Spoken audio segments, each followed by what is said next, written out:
Good morning students, राजकुमार study classes में आपका स्वागत है। जैसा कि हम लोग पढ़ रहे थे लिफ्ट की गति यानी मोशन ऑफ लिफ्ट के बारे में पढ़ रहे थे। तो इससे पहले एक पार्ट है और उसके बाद जिसमें एक केस वन को बताया गया था कि जब लिफ्ट एक समान वेग से नीचे की ओर जा रहा है, ये ऊपर की ओर है, केस वन में ऊपर की ओर जा रहा, नीचे की ओर जा रहा था, और जिसमें ये था कि यहाँ पे माइनस हो जाएगा और W बराबर mg उसमें भी हुआ था। इस स्थिति में उसमें भी यही था कि इस स्थिति में लिफ्ट में सवार व्यक्ति का भार अपरिवर्तित रहेगा। लेकिन केस टू में हम लोग क्या पढ़ेंगे अब कि जब लिफ्ट एक समान वेग से ऊपर की ओर जा रहा है, यानी ये लिफ्ट है। इसे डिटेल्स में देखने के लिए पार्ट वन को जरूर देखें। तो यहाँ जो दिया हुआ है लिफ्ट, जब ये एक समान वेग से ऊपर की ओर जाएगा, यानी एक समान वेग, यानी वेग में कोई परिवर्तन नहीं हो रहा है, एक समान वेग है यानी वेग में परिवर्तन नहीं हो रहा है, इसका मतलब वहाँ त्वरण भी नहीं होगा, यानी कि त्वरण क्या है होगा, वहाँ पे जीरो होगा। जब वेग में परिवर्तन होगा तब तो त्वरण होगा, और वेग में परिवर्तन नहीं हो रहा है तो क्या होगा, वहाँ त्वरण जीरो होगा, एक्सेलरेशन क्या है, जीरो होगा। इसलिए क्या होगा, यहाँ लिफ्ट की गति का जो समीकरण हम लोग पढ़े थे, W बराबर एम जी प्लस माइनस ए, तो W बराबर एम जी, और यहाँ क्या है, जब ऊपर की ओर जाएगा तो प्लस है, यानी ए की जगह क्या हो जाएगा, जीरो हो जाएगा, क्योंकि परिवर्तन नहीं हो रहा है वेग में, तो W बराबर क्या हुआ, एम जी। तो इस स्थिति में भी क्या होगा, जो फर्स्ट केस वन पढ़े थे सेम इसमें भी होगा। इस स्थिति में भी लिफ्ट में सवार व्यक्ति का भार अपरिवर्तित रहेगा।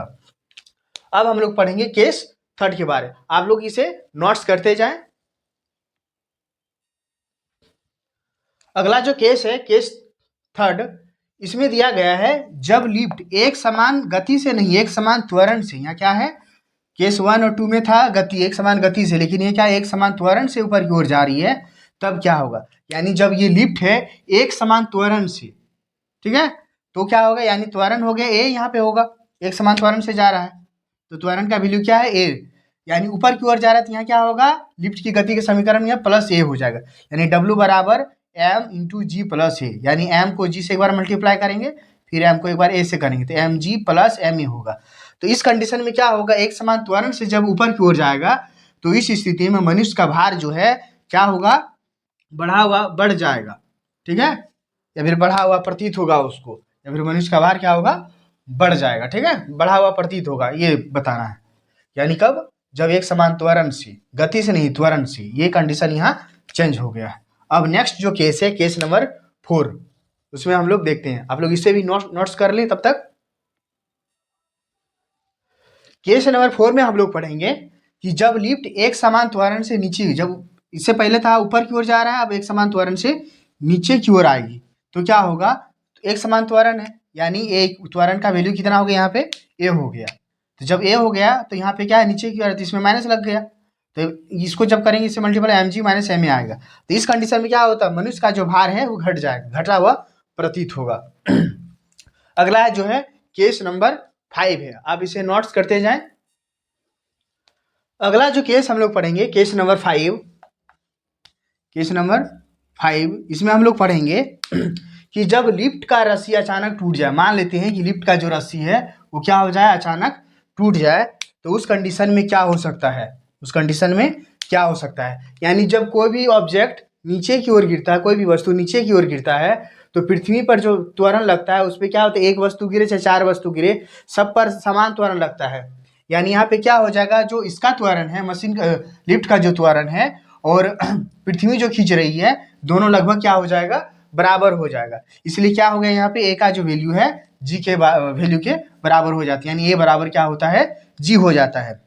तो इस कंडीशन में जब नीचे की ओर गिरता है तो यहाँ माइनस होता है, W बराबर एम जी प्लस ए, तो W बराबर एम जी प्लस क्या नहीं, माइनस होगा ए, क्योंकि यहाँ पे और ए की जगह क्या है, जी, जी के बराबर हो गया, यानी माइनस जी, तो जी में जी जाएगा तो क्या हो, कैंसिल हो, जीरो हो जाएगा, तो जीरो को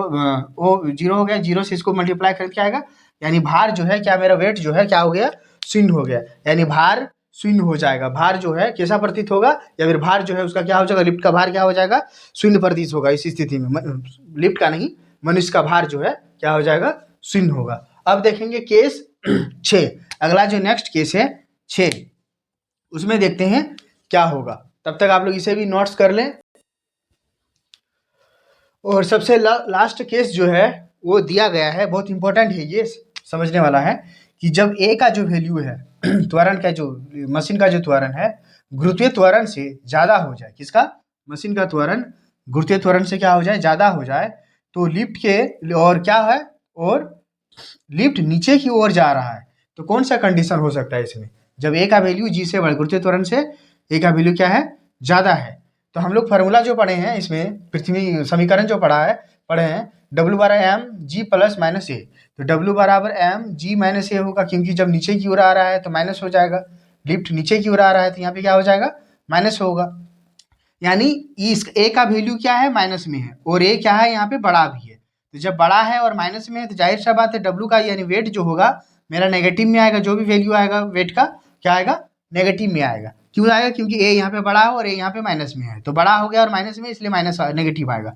एक कंडीशन हमें याद रखना है कि जब वेट मेरा माइनस में है, वेट क्या आएगा, माइनस में आएगा, तो जो भी ऑब्जेक्ट रहेगा वो कहाँ जाएगा, ऊपर की ओर जाएगा। और यदि मेरा वेट यदि +mg आए, जो भी वैल्यू आएगा, तो उसमें क्या होगा, जो भी वहाँ ऑब्जेक्ट रहेगा, फिर आदमी रह जाए कोई भी ऑब्जेक्ट, वो नीचे की ओर आएगा। तो क्या हो सकता है, यहाँ पे आ रहा है मेरा कंडीशन में -mg आ रहा है, तो -mg यानी कहाँ जाएगा, ऊपर की ओर जाएगा। तो इस कंडीशन में क्या हो रहा है कि लिफ्ट में जो व्यक्ति सवार है वो ऊपर की ओर जाएगा, और ऊपर की ओर जाएगा कहाँ जाके टकरा जाएगा, लिफ्ट का जो छत है उसमें जाके वो टकरा जाएगा, इस कंडीशन में। केस नंबर 6, और ये इंपॉर्टेंट है, और आप लोग इसे नोट्स कर लें, और नोट्स के तौर पे नोट्स कर लें एक जगह, और उसके बाद उसे पढ़ें, 2-3 बार पढ़ें, और ताकि और जो समझ में ना आए बार बार वीडियो को देख के समझें, क्योंकि इसे हर एग्जाम में पूछा जाता है। आशा करता हूँ वीडियो आप लोग को अच्छा लगा होगा इस तरह से। और जो भी बच्चे रेलवे ग्रुप डी में लगे हैं, इस बार फिर से वैकेंसी आ गई है नया, जो फॉर्म फिल करे हैं, हमारे चैनल से जुड़े और सब्सक्राइब करें, और घर बैठे ही साइंस का प्रिपरेशन करें। Thank you.